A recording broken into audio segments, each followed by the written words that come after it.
What's going on, guys? My name is El De Niro, And my name's Jack. and welcome to the end of the world.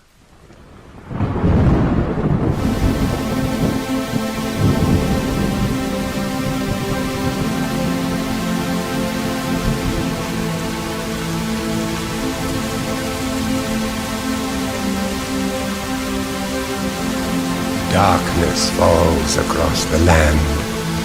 The midnight hour, the midnight hour is close at hand. Creatures crawl in search of blood to terrorize your neighborhood. And whosoever shall be found without the soul for getting down must stand and face the hounds of hell and rot inside a corpse's shell. So today we're going to be talking about the Doomsday Clock. Now, the Doomsday Clock is listed on Wikipedia as a universally recognized symbolic clock face representing an ominous oscillating countdown to the possible technology-related global catastrophe.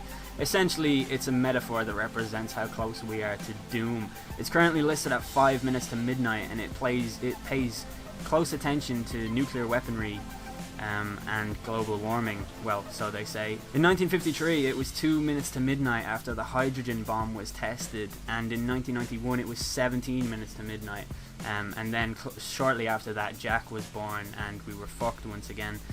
The Doomsday Clock was an idea that came to light from the Science and Security Board of the Bulletin of the Atomic Scientists, which is the worst name for anything ever. And they are advised by the governing board of the board of sponsors, which is another terrible name. But the Doomsday Clock deals specifically with technology related stuff, but that's not fun to talk about for longer than like 5 minutes, so we're going to talk about all the things that could lead to possible human extinction, because we're in a really good mood today, and we like talking about stuff that makes everybody feel all warm and fuzzy inside. Yeah, we're in a good run of form with the really uplifting and upbeat kind of topics for the podcast. So Exactly. And what better time to talk about these things when everyone's getting ready for bed? Exactly. We should talk about it, but talk about it really dark and make it all really scary, but have like Katy Perry music in the background or something, just to really fuck with people's heads. So as the Doomsday Clock deals primarily with war and nuclear war specifically, even though they say that they're about other things, if you look at the historical facts and the historical figures, how close we've been to midnight, it's largely down to how close we were to nuclear obliteration. Now, there's an estimated total of 20,500 nuclear warheads in the world today. I'm told that if the average power of those devices is 33,500 kilotons, they're enough to destroy the total Earth landmass. So that doesn't include things like the fallout or anything like that. That's just that if every single one of those were detonated, the world would pretty much be fucked. There was one nuclear warhead in particular that's especially terrifying, and this is called the Tsar Bomba, which was a hydrogen bomb, and it was the most powerful nuclear weapon ever detonated. It was detonated in, what year was it, 1961? It was detonated around then. It was 50,000 kilotons, and it destroyed a square mile radius of 3,687 miles. Fucking hell.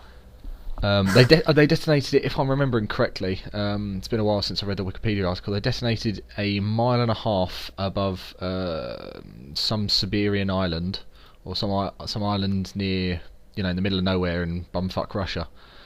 And the explosion was 99 miles high or something. Yeah, that's right. Ridiculous. 160 kilometers. You Yeah. could see the mushroom cloud. That's a ridiculous height. The crown of the cloud itself goes up 35 miles into the sky.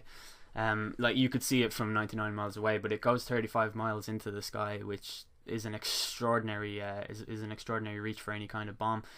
This was the largest one ever detonated, and that was in the year 1961. So you can only imagine what kind of atrocities would be lying around from the stuff that they've built between then and now.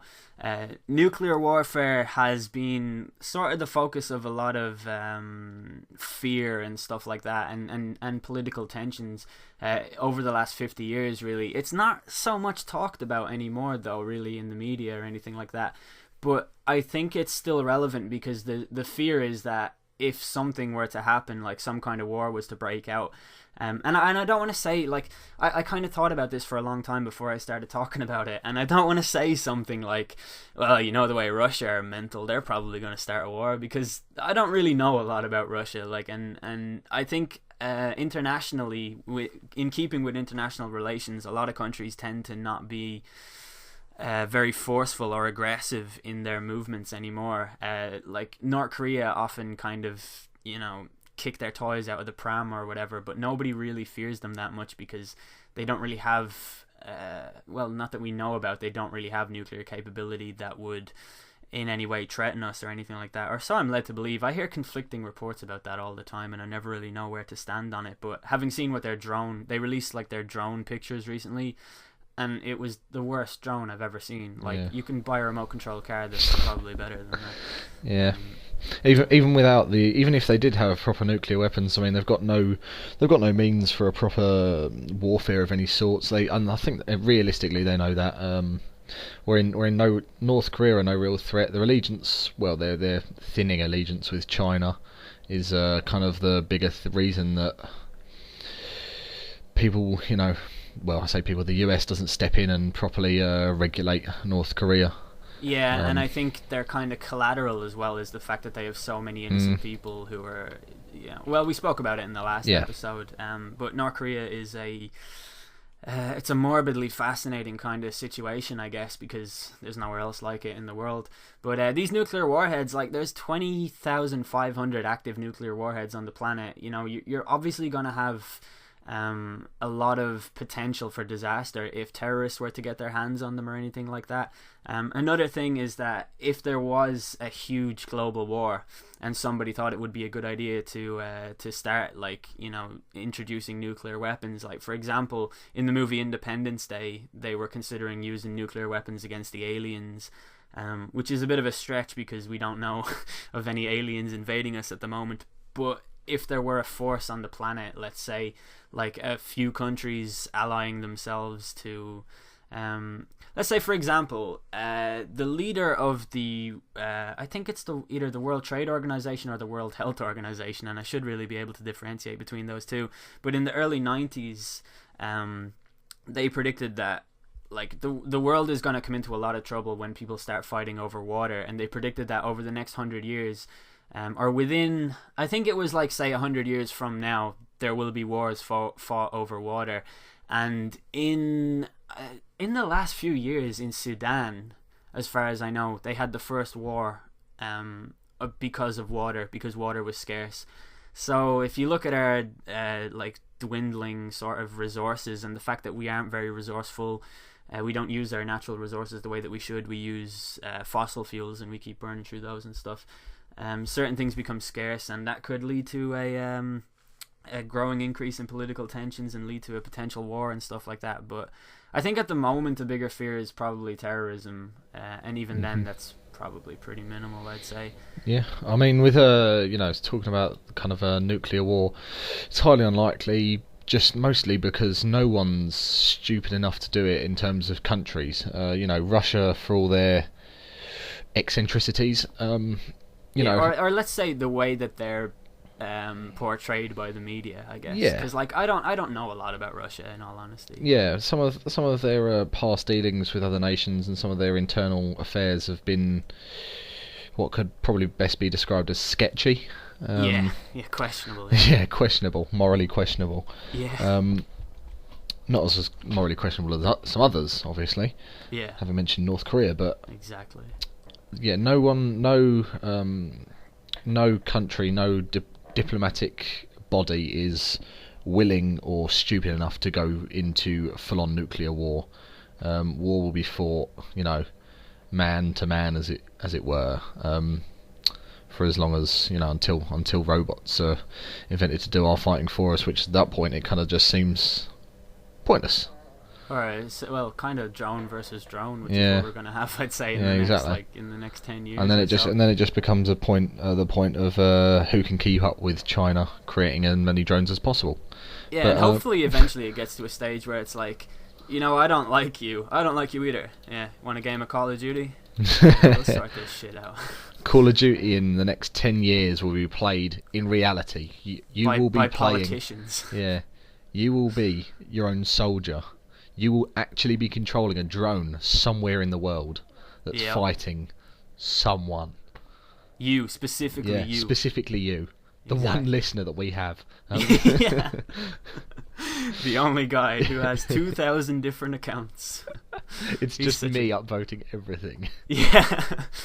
But the idea of a nuclear holocaust, or the thought of a terrorist organisation somehow managing to get control of all 2,500 nuclear weapons is unlikely. But I think I read that the nuclear fallout from the single Tsar bomber would, if detonated in the US, would have an effect radius of. It was larger than the 3,000 that I mentioned earlier. It was massive. It would essentially cover the US, and the nuclear fallout, and things like the obliteration of crop and people, and the shockwave in itself would cause massive amounts of destruction. We saw with the meteorite that landed in Russia. That wasn't a massive explosion, Yeah. and that killed a fair few people, and the shockwave was felt a fair distance away. Yeah, exactly. Something like that would just be colossal. I think that's actually kind of a bigger fear than the explosion itself, is the fallout afterwards. I know you haven't seen the series Jericho, have you? I think I asked you that before. But in Jericho, it's a TV show from 2006. It's on Netflix. If you have free time, you should watch it. If you're picky about what you watch, you probably won't enjoy it. But it started off with some nuclear bombs being dropped on America, and there's this town called Jericho, which is in a state that I should know what it is, but I can't remember right now. I think it's Colorado, because they mentioned bombs in Denver. But anyways, there's like a part where everyone is in the town center after, and there was a nuclear explosion a fair bit away from their town, but they can feel the fallout, and the crop is fucked and everything like that. And they go outside, and there's sort of nuclear waste all over everything, and if they touch it, they'll get, I think it's radiation poisoning that you get, or and so you're pretty much fucked in that instance. But as soon as it was American TV, they just kind of hosed it down, and waited a couple of weeks, and then they could plant their crops again, because hashtag reality and stuff. But the fallout is, if you look at Chernobyl, that's not going to be habitable until your children's I don't know, thousands and thousands of years, isn't it, before that is even possible for humans to move into again. So it's going to be bad news for all of us when that it's going to be bad news for us if it ever comes to that. Moving on from nuclear war, which is a statement I never thought I'd ever hear myself say, there's another threat to our existence in the form of supervolcanoes, which is quite an interesting one, I think. There are 7 supervolcanoes in the world, 3 of which are in the USA. It would be 3, obviously, because I pronounced that. Essentially, this is a normal volcano, except it's millions and millions of times bigger than a normal volcano. The most popular one, or the most well-known one, is probably the Yellowstone one. Now these stay dormant for many, many years. Thankfully. Yeah. But the danger is there, I guess. I don't know a whole lot about seismic activity or any of that kind of stuff, like plate tectonics or anything. That was never really my subject in school. But it is listed as a possible threat to our existence. I've heard that if a supervolcano was to erupt, all of the ash and stuff that spews out of it would be enough to block the sun. So that's automatically kind of fucked you anyway, no matter what species you are, really. Yeah, the idea of sending us in, the idea that one of these could send us into the next ice age essentially is quite terrifying. With the Icelandic volcano that happened a couple of years ago, last year. No, 2008, I think, or was 9. Was it that long ago? Yeah, because I was actually in college in Scotland. Well, and I was back in Ireland, and I couldn't go back to Scotland. Like, I went to the well. airport, and no one was there, and I was like, "Fuck!" Oh like, shit. Have Russia invaded us already? But Yeah, it I was mean, around. you the know, year that was a 2009. tiny, you know, that was just a tiny sample. Obviously, you know, not even a hundredth of the size of a supervolcano. But you know, the ash cloud from that essentially stopped, you know, a lot of things from happening, and you know, half of Iceland wasn't it plunged into darkness for 4 to 5 days? Isn't No. Iceland always dark? Not always.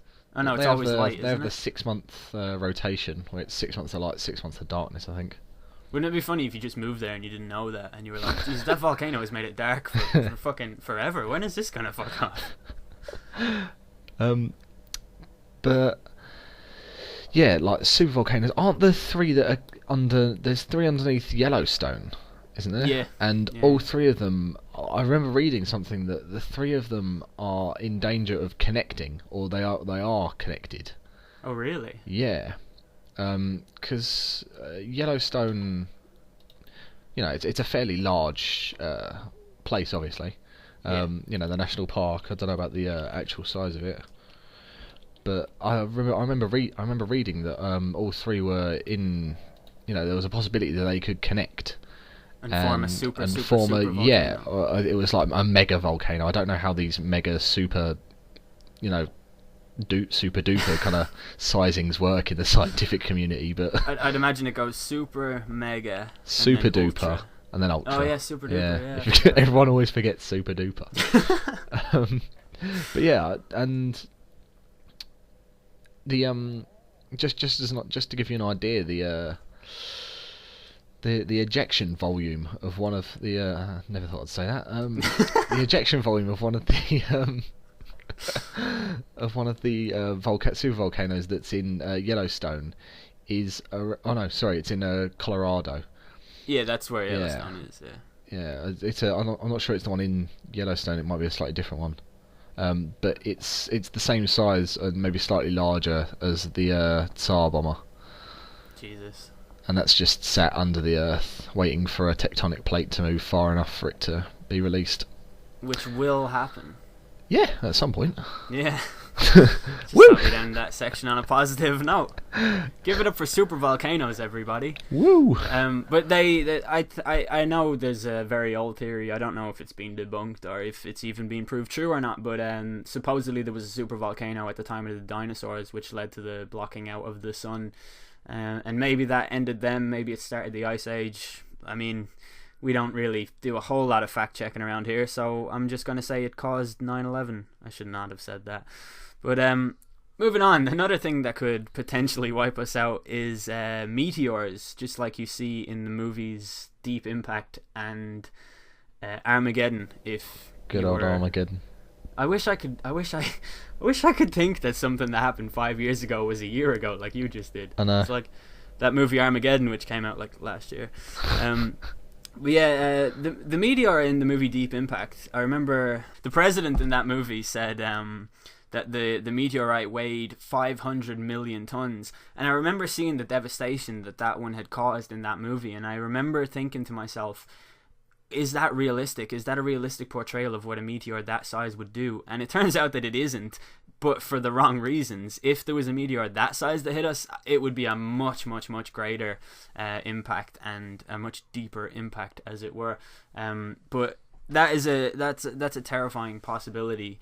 There was one that happened in the year 1908, which was... Now, I always thought that this was in Siberia. And it says that it happened in Siberia, but at the same time, it also says that it happened in Russia. So what I'd imagine is its area that either used to be either country and it now belongs to the other one. But this is the Tunguska event, which I hope I've pronounced right. And this was an explosion that was caused by the impact of an asteroid. By the way, do you happen to know the difference between a comet and a meteor and an asteroid? I'm sure I did at one point in my life, but not right now.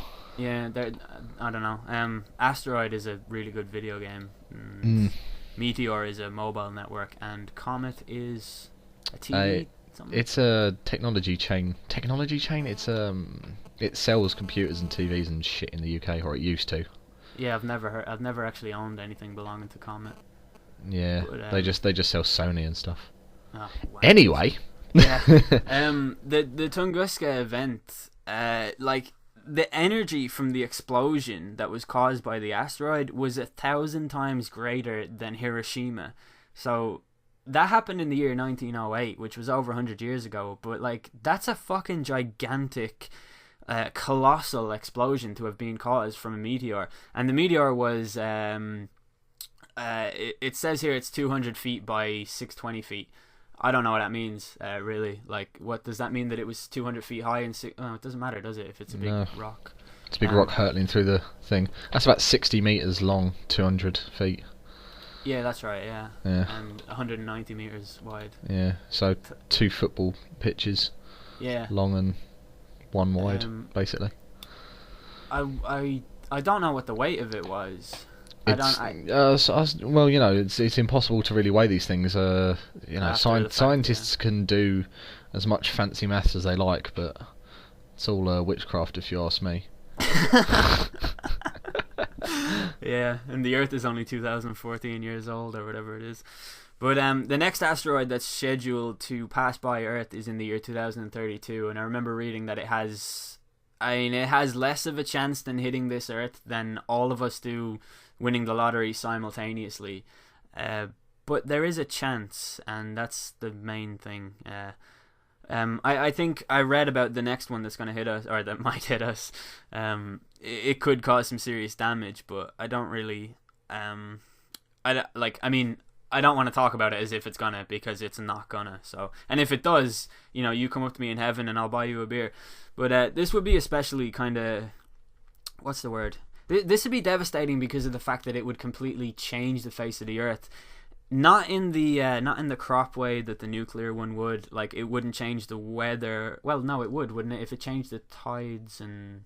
It depends where it's impacting. I mean, if it's impacting the ocean, massive tsunamis everywhere. You know, depending on where it's going, that's a lot of places that it could wipe out. You know, we've got massive possibilities for wherever it could.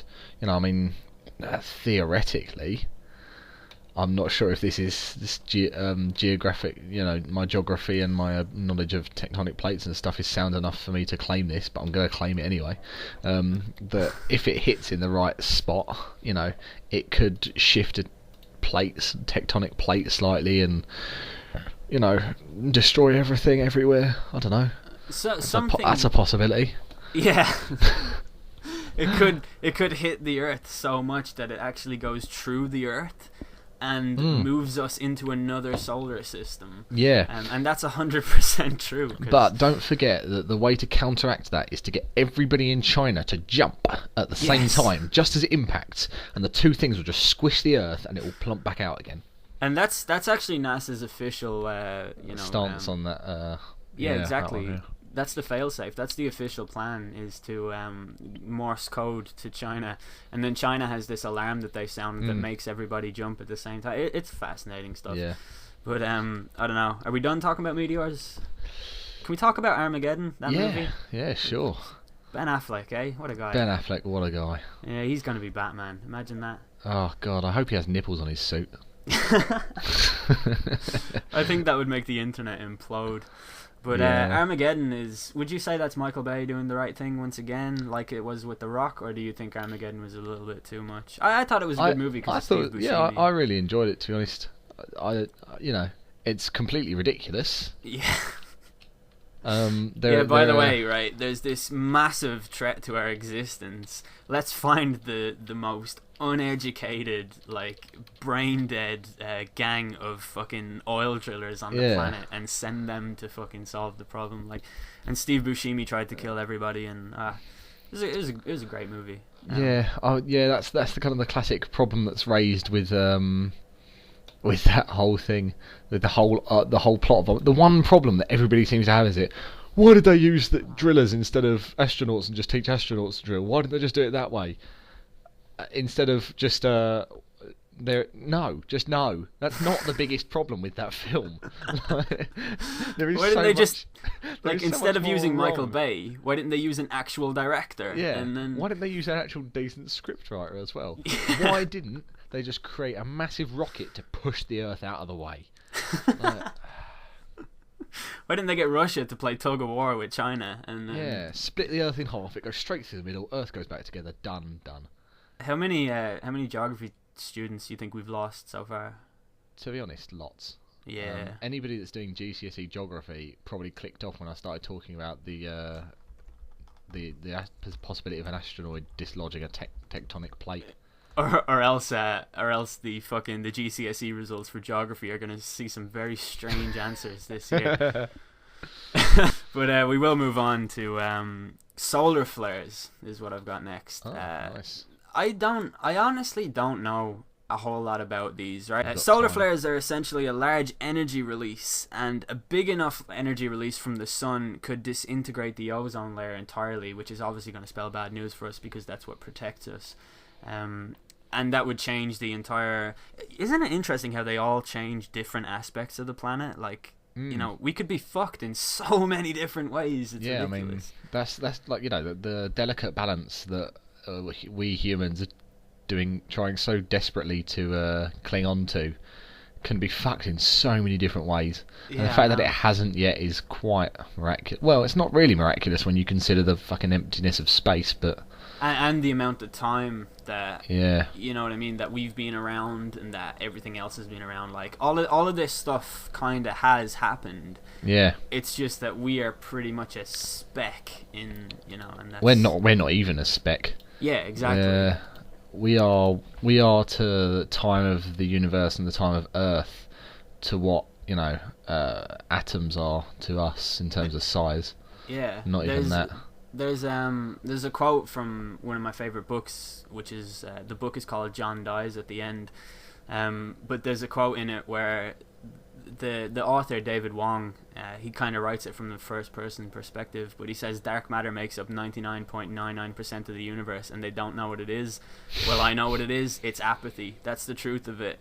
Pile together everything we know about and care about in the universe and it'll still be nothing more than a tiny speck in the middle of a vast black ocean of who gives a fuck.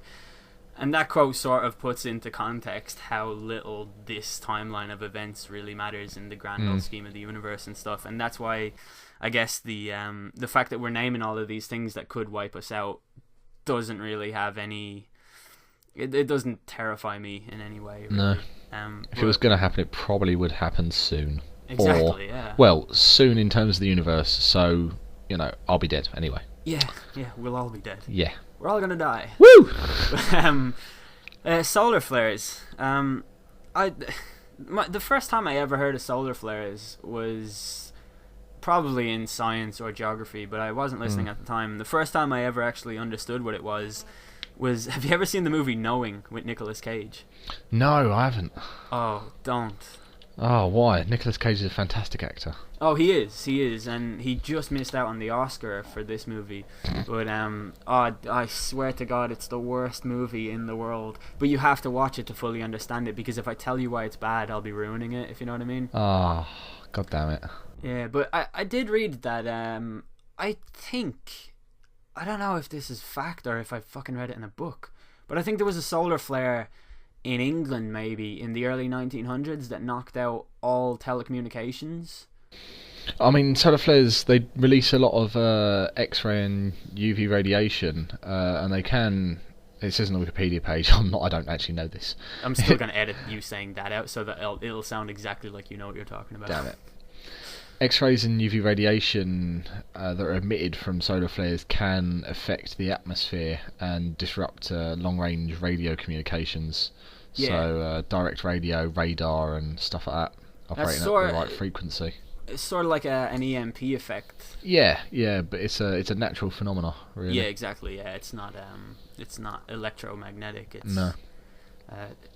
You know, I'm saying all these words and... Yeah, throwing out big words and none of it really means much to me. No, I just want to get to the fun stuff on this, and we're just slowly moving our way through. So that's solar flares.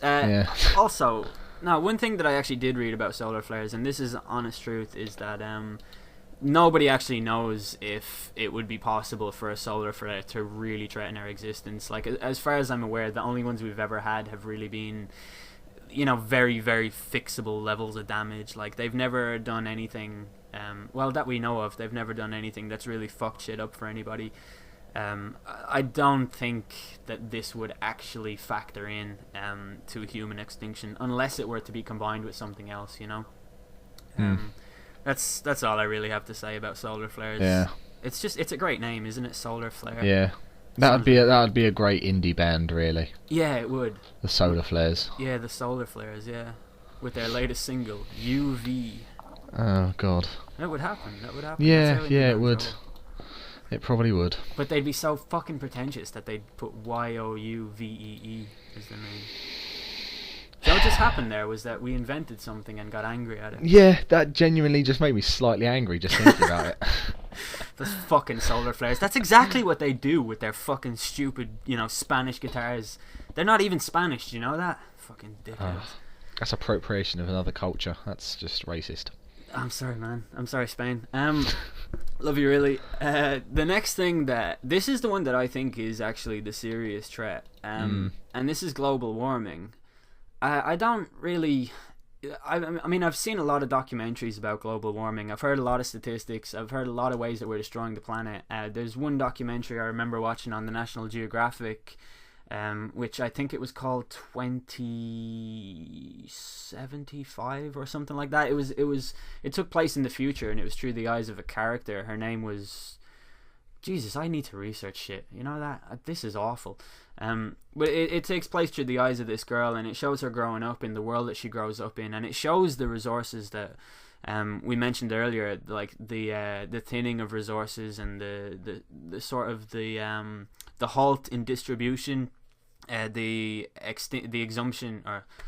extinction of fossil fuels essentially, and it just painted the earth as this pretty bad place because humans pretty much took it for everything that it had, and because of that they reaped what they sowed essentially, as the saying goes. I guess the most the parallel everyone draws with the way that we treat the planet now and what's going to happen to us is the Easter Island thing.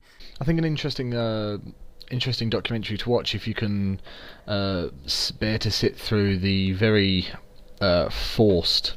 A lot of documentaries will kind of subtly try to get you on their side, as it were. Yeah, they'll subtly try and condition you. Whereas Chasing Ice, which is actually on Netflix, is very obviously pushing it in your face about global warming and how it's about how the glaciers are disappearing essentially, and the proof is there right in front of you in the documentary. But if you can sit through the repetition of them shoving that kind of information in your face and get through to the actual the actual content rather than the political statement that it's trying to make, it's quite a good documentary to watch about global warming. Yeah, it's on my watch list on Netflix. I've been meaning to watch it because I've watched so many stuff about that, and so many things about that, and I do find it really interesting. Yeah. But at the same time, it kind of brings on that little, guilt. Yeah, it's definitely a guilt trip. You sit there, you're watching this thing with people saying, we're using fossil fuels, and you're sat there in a brightly lit room with your TV on your Xbox, and you've got and you're on your computer, and you're sitting there going, look at all the fossil fuels I'm using. Shit, I am part of the problem. And it's an everyday thing. I mean, you can't really feel guilty. If given the choice of, if someone said to me, do you want to use solar power or fossil fuels, I'm going to take solar power, but it's not an option. Realistically, there is nothing I can feel guilty about. It's not like I'm dismissing the chance to use whatever renewable energy is at hand. It's just not a viable option at the moment. And that's pretty much that's pretty much the fault of capitalism, right? It's because nobody has found a way to harness it in a way that makes it monetarily beneficial. Yeah. And that's pretty much what it comes down to. We only really care about monetary gain. Yeah. I mean, as much good as science can do for the world, there's these people do still need funding to conduct their research, and you're not going to have people like BP, Shell, all of these kind of big oil conglomerates. You're not going to have them funding their downfall. And but these are the kind of people that need to step in and step up and become the new suppliers of renewable energy. Yeah. But they're not going to do that, and well, not yet anyway. There's a thing called the Venus Project, which was made by a guy called Jacques Fresco. Now I think he's 94. He might be older than that. I remember last time I read about him, he was 94 years old, and he's still like he looks like nothing more than, say, a 65 to a 70-year-old man. He's very articulate. The way that he talks is very, very powerful. And he does what nobody else in that area seems to be doing right now, is that he's pointing out the problem and offering a solution. And the Venus Project is an organization that it sort of envisions a sustainable society powered by being resource based, and it looks to build like an economic system and, say, an education system and all of these things that we lack, based around helping the society itself, helping the earth, helping all of these things, and not really including money and stuff like that. And that's pretty much the reason no one will get behind it, is because people hear anything like that, anything based on socialism or anything like that, and they think, oh, communists, and then they just they're not having any of it. And I mean, I don't advocate communism in any way, but I do think that we could move towards some sort of socialist society, and not kill the planet as much, and I think that should be the ultimate goal. Is like, it's, we are fucking up the planet, and that's a fact, and that's something that's happening. And yeah, the Venus Project actually outlined in one of a film that's on Netflix called Zeitgeist Addendum. Yeah, so if you want to actually find out a bit more about that, because I mean the Wikipedia page is brief to say the least. Yeah, they've got their own website, which you should check out. If you do watch Zeitgeist Addendum, I'll say Peter Joseph made the Zeitgeist movement, and I really like him. I think he's got the best intentions for the planet and for society in general. He's very, very, very well spoken. He's very captivating in what he says, but the first Zeitgeist movie is pretty much bullshit. There is a lot of truth in there, but there's also a lot of misconstrued, essentially lies that are unsourced and used to further his agenda. And I think that I think it's because he didn't know what he was getting himself into. He didn't know how big it could get. But Zeitgeist Addendum does make up for that. It does point out things. It does source its information a lot better. But the main reason that I would advocate watching the Zeitgeist Addendum movie is for the, like you said, the Venus Project aspect of it.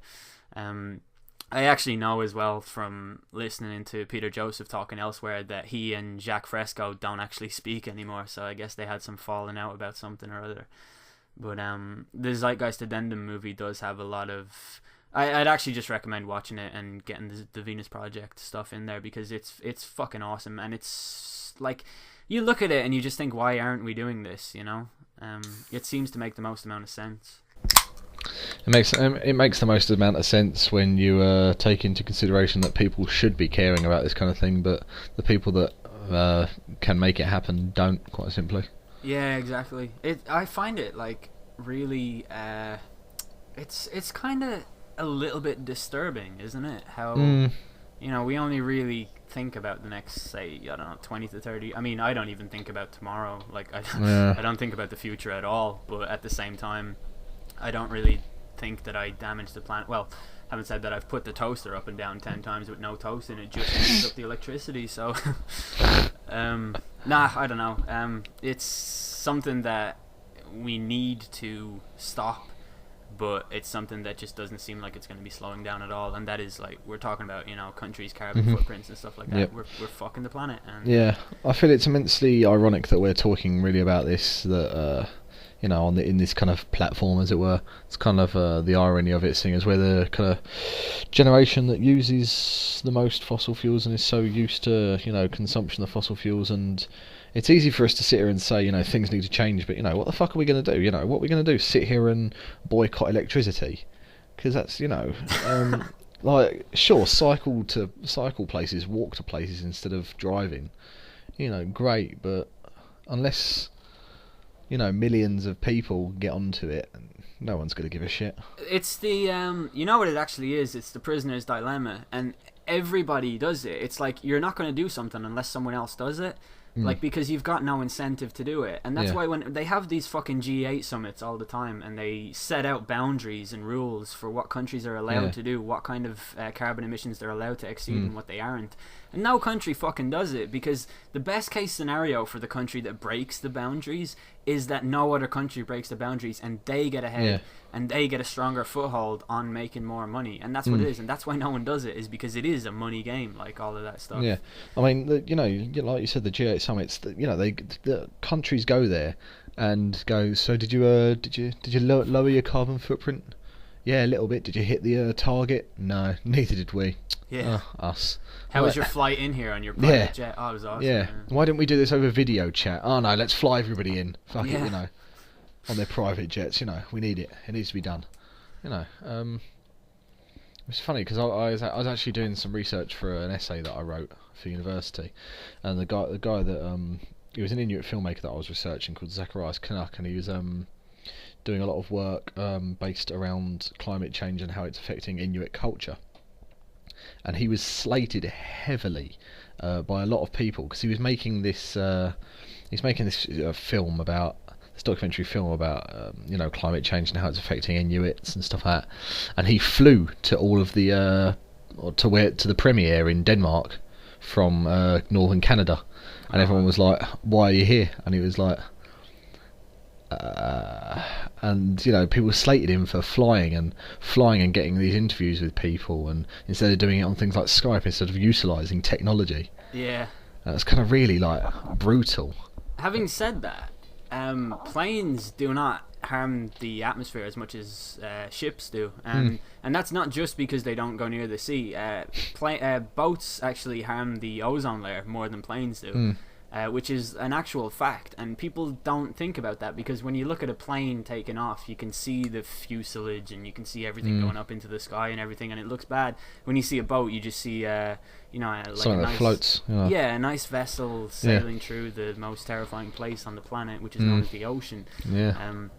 But it's like, boats and ships. What's the difference between a boat and a ship? Never mind. They actually harm the atmosphere more than planes do. So. I know the difference between a boat and a ship. The spelling?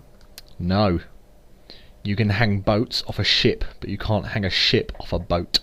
Oh, that's brilliant. There you go. That is the difference between boats and ships. That's quality. I want to write that. I'm gonna get a picture of Marilyn Monroe. If you can't handle me as a boat, you can't have me as a ship. Oh, that's brilliant. I wonder if other people will Marilyn understand why Monboat. that's funny. Yeah, exactly. But yeah, I think we've complained about global warming for long enough now. Yeah, we didn't even. You know what I love about it is that we didn't even explain what it even is. Which parts of it are the worst? Which countries are the worst? Long story short, global warming is going to melt the ice caps, and we're all going to drown. Yeah. That's about it, really. Yeah, that's pretty much it. Yeah. Cool. Yeah, global warming, if you want to contribute to a cause that will actually help global warming, the main cause of global warming at the moment is having ignorant opinions and being wrong about stuff. So, if you just research things, find out which movies are the good movies and don't say that bad movies are good and stuff like that, all of that stuff helps. And listen to more Justin Timberlake. That will also help, because he's a great guy. Yeah. So, shall we move on? Yeah. Will we move on to the big one? Yeah. The one that we can only really speculate on, and the one that this topic, I've probably talked about this on my channel more than I've talked about anything ever. Probably. Yeah. So this is the technological singularity. A lot of people have actually asked me to put this in the midnight hour by itself and dedicate the entire topic to this. And I still might do that, but I feel like a lot of people are still just rolling their eyes right now and saying, all right, come on, tell us about that album that you love. Yeah. But it is a real thing, and it is a possible threat to us, isn't it? It's essentially the idea that eventually there will come a point in time when humans and artificial intelligence will be indistinguishable from each other. It's Ray Kurzweil has predicted that by the year 2029, machines will be able to talk to us and convince us of certain things. I think he's actually changed his prediction to the year 2045 now. But a lot of other futurists, which is the actual name of the occupation here, is futurists. They say that the year 2030, that seems to be the kind of point where a lot of people can say, yeah, I could see that, yeah. 2030 is when we will have the first, well, we have AI, but this will be the first, like, I guess super AI, is that what you would call it? Is there actually a word for it? Yeah, not super AI, I was going to say intelligent AI, but that's kind of a... Intelligent artificial intelligence. Yeah, exactly. That's what I was, yeah. Yeah, it's hard to really explain how this would happen, but at the same time, it's really easy to see how or why. Like, we are definitely heading that way. Like, I never leave my house without my phone. I'm always wired into something, and I don't know. It's a real thing. Like, when we start developing artificial intelligence and beings that can think for themselves, it's inevitable that they will be brought to life. They'll do jobs for us. That's going to be the main thing, automation. But we're going to be sharing the planet with a whole new species, and we're not going to fully understand them. Like, because the people who created them, like, obviously they're the creators, they're the programmers, they'll know certain things, but if you teach a machine to think, the possibilities are essentially boundless. Yeah, I mean, we don't fully understand the human brain as it is. Yeah. And if we're creating something that's essentially the most intelligent human, and it can, and it's automated, and it's a robot, and it's a robot that is as smart as the smartest human being, and they don't experience a fall off in their their intellectual ability and their capacity for intellectual growth. That will be something that's unprecedented in terms of humanity, especially. You said the word unprecedented. Get out of here. Woo! That's what happens every time I say that word. Like, oh well. The same way inexplicably. Like, you're too articulate. Stop it. But yeah, it's gonna be something that's really fucked up, because if you think about computers and say, like, you've got something like Excel or any kind of program with computers, they're efficient and they do what they're supposed to do. They serve their purpose far better than we serve ours, because if you think about it, human beings are the most irrational. Like, everything that we do is irrational. It makes no sense that we're materialistically driven and stuff like that. When, like, if you think about the greater good and all of that type of thing, it doesn't make sense that I care more about getting a really nice hoodie than I do about the state of the fucking world that I live in and stuff like that. And I'm not trying to be holier than thou here. I am guilty of it too. Machines, on the other hand, I can't see machines being materially, like, I can't see machines caring about anything like that. Yeah, I mean, take it's a really simplistic example, but take the film I, Robot. The kind of systematic removal of humanity, is the basis of that film with the new upgraded robots. They kind of see humans as a hindrance to themselves. Yeah. They see humanity as a hindrance to humanity, and which is impossible to argue. Yeah. Because we're our own greatest enemies. Yeah, we fucking are. But it does essentially, that film essentially starts the systematic removal of all humanity from any position of nuisance, as it were. It's a better movie than that you should have gone with? Terminator. Yeah. I was thinking that I probably should have just gone with the film AI, but AI is a really good movie. Yeah. That movie is, for some reason, it has been criminally underrated by a generation, hasn't it? Like, no one ever fucking talks about that movie or anything. Yeah. It's an awesome movie. Yeah, but I mean, it's,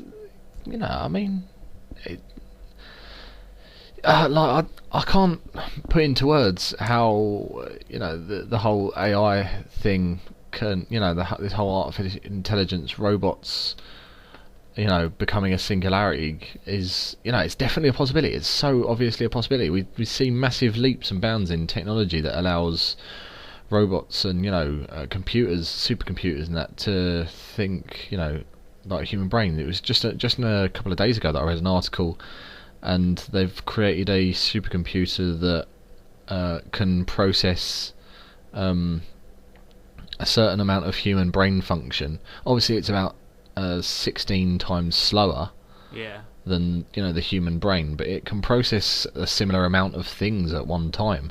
So it's like the speed of Wayne Rooney's brain. Yeah, basically. But the computer doesn't have to move legs and look stupid at things.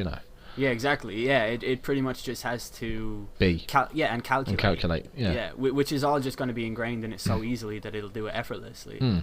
But this idea has been around in fiction for a long time, and it's never really in fiction. It's always introduced as a bad thing. Yeah. Which is the same way that we have introduced it here. It will have very good aspects of it. What I want to know, right, going back to the Venus Project and global warming and the way that automation has changed everything in the way that we work, right? When we reach technological singularity, like, no one's going to fucking work ever again. Like, robots are going to do absolutely everything. Like, where are the humans going to work? Like, there's going to be all of these people who are unemployed and taking money from the state and all of this stuff, and how is that going to... Like, that surely will have an impact on... like global warming itself and stuff. Because I haven't really thought about that, but now you mention it, how does the economy, how does the world, how does social structure, work with nobody having a job, nobody, everybody essentially in any position of importance being replaced by robots? Yeah. Surely all that humans would boil down to existing is to, exist. There's no, there's no living to work anymore. There's no living to do anything because you don't have to. It's always puzzled me that, you kind of only really exist so that someone can make money off of you. Like most people do. Like that's kind of, everybody is a consumer. Like that Fight Club, ideology. You are pretty much a consumer. Everything that you do is carefully looked upon, or like your movements online, everything that you do is under surveillance from companies who are just trying to sell things to you. These are the same companies that are going to be employing or applying robots and machinery and automation to their companies until they no longer have to pay any employees. Where are the fucking consumers going to come from? That's the thing that like baffles me, is that everything is driven towards this rampant consumerism. Everybody has to be a consumer. Like, you have to buy things, it's fucking adverts all the time everywhere you go.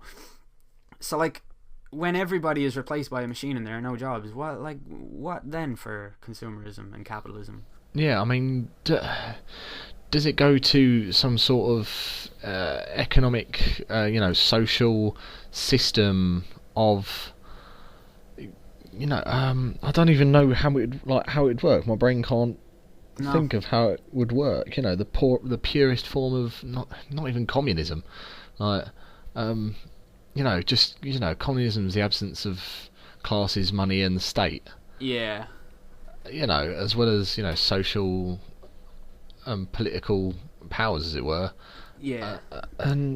But even then, that's based on the idea that, in the simplest way to put it, it's based on the idea that people have things to sell, and each thing's, of an equal worth, as it were. Exactly. Yeah. But then, if no one's got anything, then no one's got anything of equal worth to one another. Yeah. Like that's. I mean, like we're talking about hundreds of years into the future. Yeah. Here. But we are talking about an inevitability. There will come a point where this is discussed, and this is a problem, and this is that we just don't know what we're doing. And I don't know. I honestly think, I am biased because this is the only proper solution I've ever seen that's appealed to me. But the Venus Project does put forward a very interesting and, I believe, applicable solution to where our society is headed right now. It does things in a way that everything is going to be... it's going to be beautiful to look at. It's going to be like a sort of a fulfilling existence, spiritually, intellectually, in all the other ways. People will have things to do. Like, people will be educated to a point where there isn't crime, because most crime is born out of either poverty or lack of education. And if you eradicate, money as such, you're not going to have poverty. But that's, I don't know. it's a bit of a head fuck. Yeah, yeah, it definitely is. I mean, then if we're saying that if we create these, this AI that's learning for itself, do we create AI up to a point where it can only learn, or it can't learn? We've got these robots that can walk, they can lift, they can, they're perfectly functioning human beings, but they've only got the mental capacity of Wayne Rooney. Yeah, they've only got enough mental capacity to understand, instructions on what to do. Yeah. Do we create them up to that point? But then, at what point are we then limiting ourselves in our own, scientific exploration? Yeah, I think we kind of have already done those. Well, I mean, we have, but I think we have done them to perhaps the maximum capabilities that we have. Like, I think the next thing does seem to be artificial intelligence and the creation of it. And I mean, everything is pretty much monetarily driven and stuff. So like that is gonna play a part of it. But I don't know. Artificial intelligence and how clever it could get is.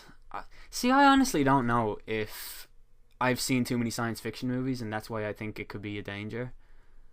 Like, I don't know. I think that the big thing to remember is that if we do create this artificial intelligence that is that essentially just takes over, as it were, they're going to evaluate humans, look at us and go, well, there's been nothing, because they'll be programmed in the human mind of thinking that Earth is where we live and Earth is what we need. Yeah. And we need Earth to live. But of course they're robots. They don't need to breathe. They don't need to eat. They don't need to, they don't need Earth per se. And whereas they'll be taught to kind of think, okay, we need Earth to survive. We need Earth to live. And they're going to look at humans and go, what is destroying Earth most? Humans. And we're fucked from there, really. And it's in the time that it's taken me to explain that concept, there's going to be robots putting their newly formed plan of getting rid of humans into action. Yeah, exactly. In that time space. So yeah, it's inevitable. Yeah. One thing I will say is that I'm sure that it would be possible to program something without the capacity for violence.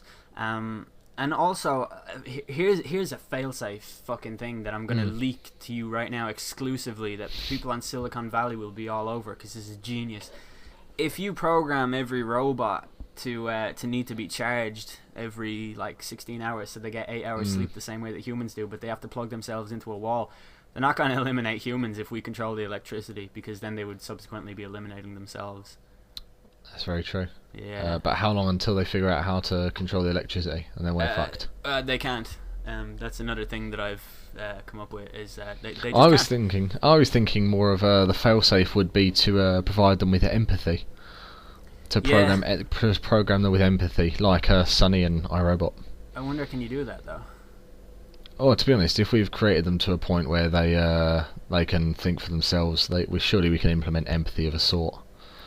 Yeah, I think it's a lot easier to train someone to hate someone than it is to train someone to care about someone. Yeah, that's probably true. I don't know. Will we talk about aliens? Yeah, I think it's the other inevitability apart from the singularity. Yeah. Stephen Hawking is known as one of the smartest guys in the world, and he says that if we ever do meet aliens, if aliens ever contact us, it's probably gonna be bad. And a lot of people disagree. There's really no way you can tell, but it is very, very possible that if aliens were to visit us, the reason would be that they have ran out of resources on their own planet and they've come here to harvest ours. And that would be, I can't ever think about this without wondering what they look like. And they could be post-biological. I think in all probability, if aliens were to come here, what we would be seeing is machines coming here, because if you think about it, anyone coming into contact with us in space right now is going to meet Voyager or all of that. So I think if anybody does ever reach us, it's going to be machines first. I think I remember watching Through the Wormhole once, and there was an episode that's Morgan Freeman's show. It's incredible. It's about science and stuff, which is the simplest way I can describe it.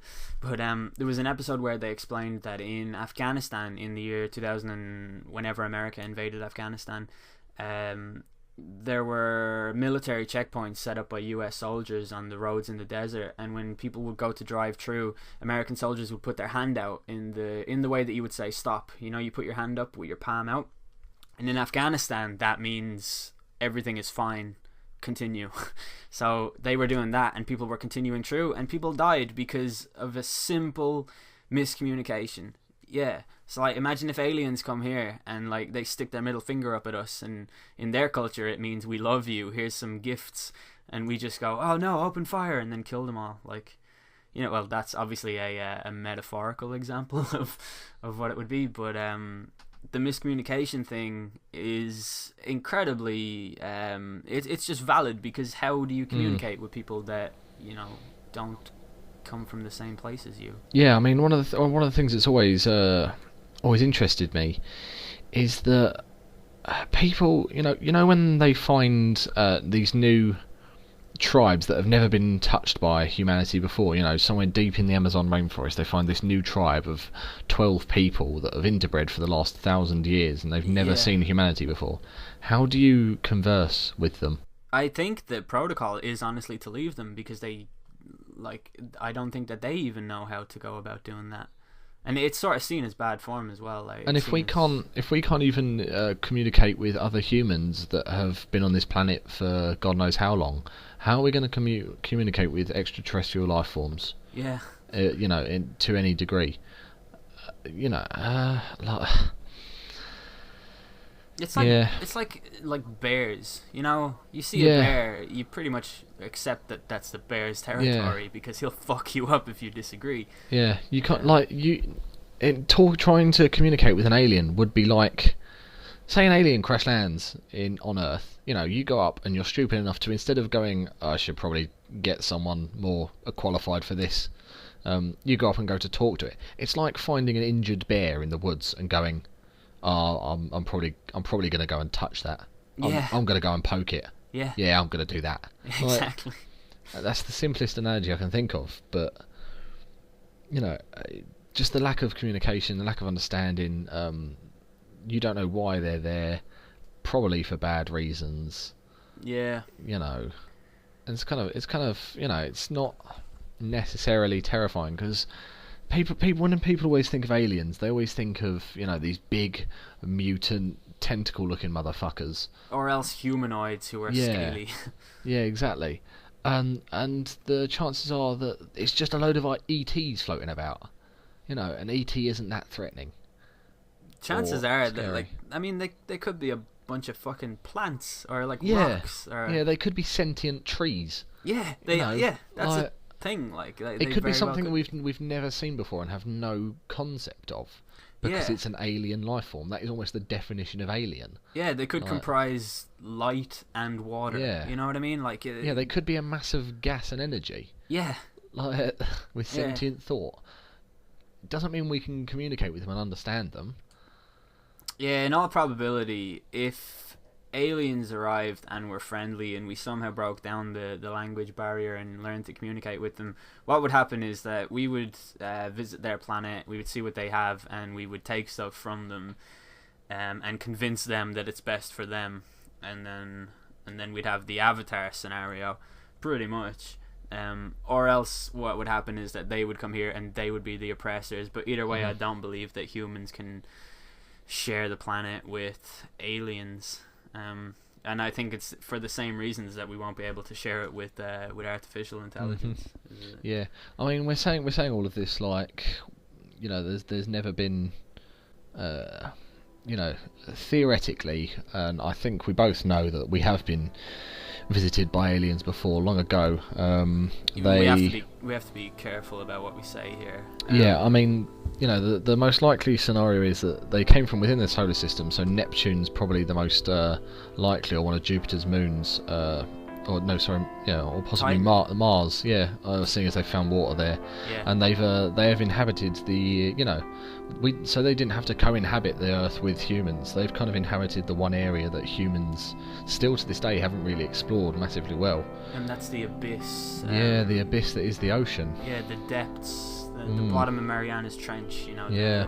The areas that we can't actually go down to even visit because they're not hospitable environments, and like when these things, that's the first time I've ever said that with the TH sound, by the way.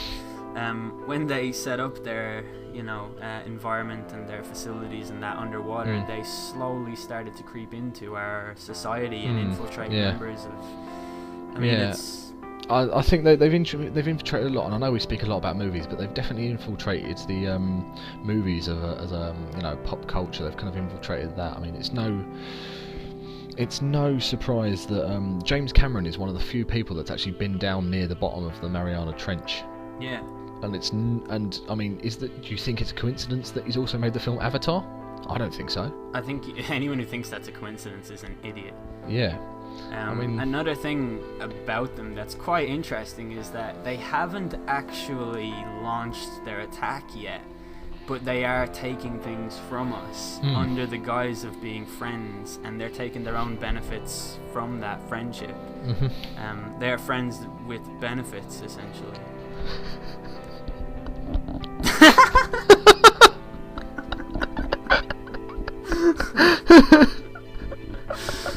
Oh man. Oh dear. This needs to be a thing, like, the way everyone is 6 degrees away from Kevin Bacon or whatever. Yeah. Like every conversation is 6 degrees away from friends with benefits. Yeah. Oh god. The sea people.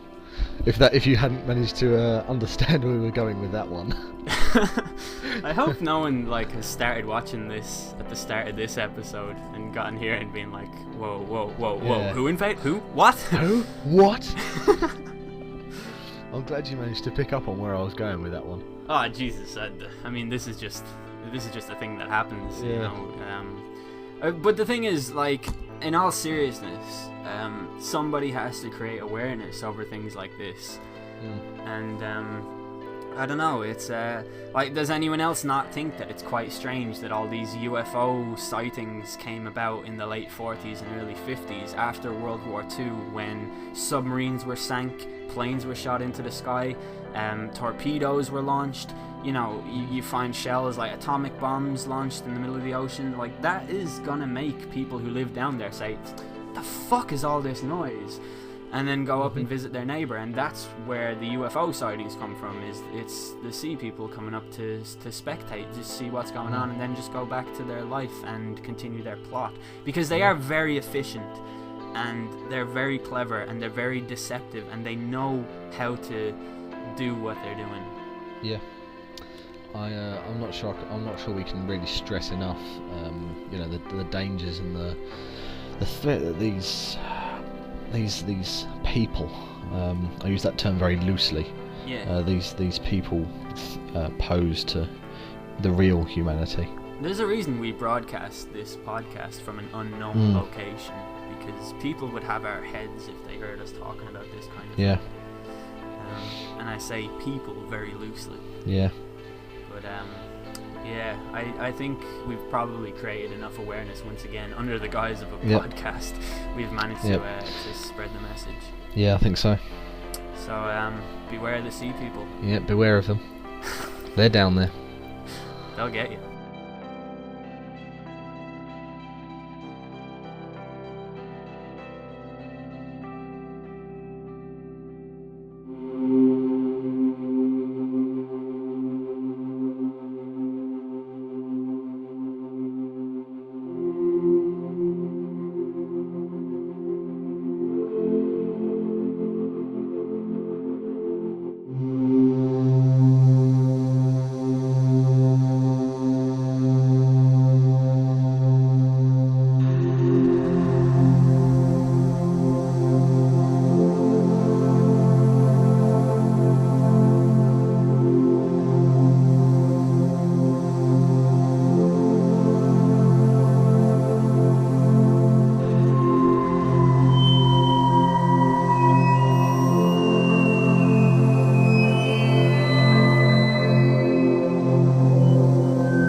recording. Likewise. Good stuff. This is a great start. The introductions are just getting better, really. Yeah, I've enjoyed this one. Alright, same time next week. Good talk. What's going on, guys? My name is Eldeniro, and welcome to... No, that's not how it's supposed to go. That's My name's Jack! Right. What's going on?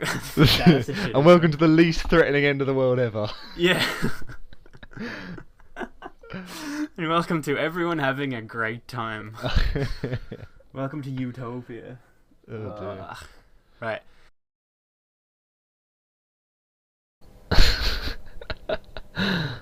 Oh dear. That was great. Sweet. Shall I stop recording?